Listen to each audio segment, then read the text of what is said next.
Hello. कृषिव creations Pune प्रस्तुत कर रहे हैं नाटक फेमिलियर स्ट्रेंजर्स।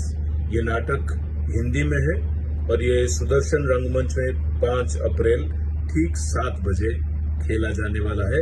अगर आप पुणे में हैं तो जरूर जाइए, इस नाटक का आनंद लीजिए। इस नाटक को मैंने बहुत दिन पहले लिखा था और मैं बहुत बहुत आभारी हूँ गिरीश परदेशी जी का। उन्होंने नाटक फिर से किया और इसका मंचन कर रहे हैं और ये अनुभूति मेरे लिए बहुत अनोखा है। ऐसा लग रहा है मानो जिस बच्चे को मैंने अपने गर्भ में 9 महीने रखा और अब वो पैदा हो रहा है पर मैं वहां नहीं हूँ।